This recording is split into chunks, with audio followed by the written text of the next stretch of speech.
Assalamualaikum warahmatullahi wabarakatuh. Shalom, Om Swastiastu, Namo Buddhaya, salam kebajikan dan salam kebanggaan kita semuanya, yaitu salam multikultur. Perkenalkan, nama saya Benedict Matthew dengan NRP 120121008. Pada kesempatan kali ini, saya akan menjelaskan contoh aksi nyata penerapan literasi digital yang inovatif, kreatif, adaptif dengan era industri 4.0 dengan tujuan mendukung pertumbuhan ekonomi yang inklusif dan berkelanjutan, tenaga kerja yang penuh dan produktif, pekerjaan yang layak bagi kita semua. Tidak lain adalah aplikasi ketenagakerjaan. Hal yang melatar belakangi saya ingin membuat aplikasi tersebut dikarenakan melihat bahwa Indonesia sebagai salah satu negara yang terkena efek pandemi yang berdampak pada perekonomian negara, serta banyaknya masyarakat yang tidak dapat mengikuti perkembangan revolusi industri 4.0. Hal ini bahwasannya mengakibatkan masyarakat tidak mampu bersaing pada era digital ini, membuat banyaknya pekerja-pekerja yang terkena PHK, sehingga menjadi penyumbang angka tingginya pengangguran di Indonesia. Para pekerja tidak memiliki keterampilan ataupun ilmu lebih yang membuat mereka tidak dapat bersaing dan melihat efek pandemi yang menjadi pembatas kita melakukan kegiatan sehari-hari. Aplikasi ketenagakerjaan ini berfungsi sebagai sarana mencari dan mendapatkan pekerjaan dan menjadi jembatan antara perusahaan dengan pekerja.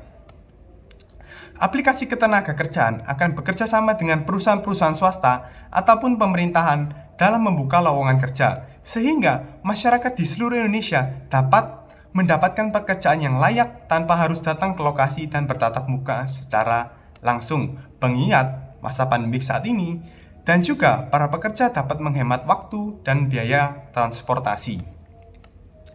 Aplikasi ini dipercaya dapat menjadi salah satu solusi memberantas pengangguran yang ada di Indonesia saat ini.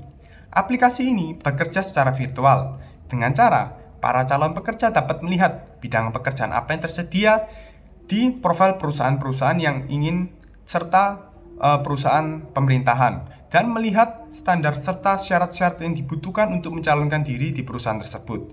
Lalu HRD perusahaan akan menentukan tanggal wawancara dan diseleksi, lalu akan adanya pelatihan-pelatihan khusus yang dapat dilakukan secara virtual, sehingga mempersiapkan para pekerja untuk turun praktek dalam perusahaan.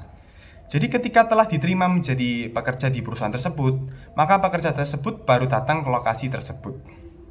Aplikasi ketenagakerjaan ini memiliki fasilitas-fasilitas yang dapat digunakan perusahaan, seperti memberikan latihan keterampilan yang sudah saya jelaskan sebelumnya, yaitu untuk mempersiapkan menghadapi revolusi industri 4.0 bagi pekerja, sehingga dapat juga untuk meningkatkan kinerjanya. Aplikasi ini dapat digunakan di semua jenjang ya, tanpa melihat latar belakang. Selama memenuhi syarat perusahaan, maka dapat mencalonkan diri. Mengingat aplikasi ini akan bekerja sama dengan pemerintahan, sehingga akan dapat pengawasan dari pemerintah secara langsung, sehingga kami akan bergerak dengan pengawasan pemerintah dan secara legal. Untuk bidang-bidang pekerjaan akan dibikin kategori-kategori dan untuk memudahkan pekerjaan untuk mencari bidang apa yang ingin digulati, dan dibuat berdasarkan ketersediaan oleh perusahaan, sehingga tidak semua bidang akan disediakan oleh perusahaan. Tergantung perusahaan tersebut membutuhkan bidang apa dan dapat dilakukan secara virtual, sehingga menjadi kebijakan perusahaan dalam membuka bidang lowongan kerja. Sebagai penutup, mengingat revolusi industri 4.0 ini sudah dapat dipungkiri lagi, sehingga menjadi sebuah tantangan bagi masyarakat Indonesia untuk lebih maju. Karena jika masyarakat Indonesia tidak dapat mengikuti perkembangan tersebut, akan banyak pekerja yang terkena PHK, sehingga akan meningkatkan angka pengangguran di Indonesia. Oleh karena itu, dengan menggunakan aplikasi ketenagakerjaan tersebut, para tenaga kerja akan mendapatkan pelatihan-pelatihan yang dapat diberikan baik dari perusahaan swasta maupun perusahaan negara sesuai dengan standar masing-masing. Mengingat Jokowi telah menerapkan kartu prakerja ya, jadi dapat dimanfaatkan dengan baik. Hal ini dapat meningkatkan keterampilan dimiliki oleh setiap tenaga kerja agar tercapainya pertumbuhan ekonomi yang inklusif, berkelanjutan, serta tenaga kerja yang penuh dan produktif, dan pekerja yang layak bagi semua pekerja dalam masa perubahan di zaman yang semua sudah menggunakan digital ini.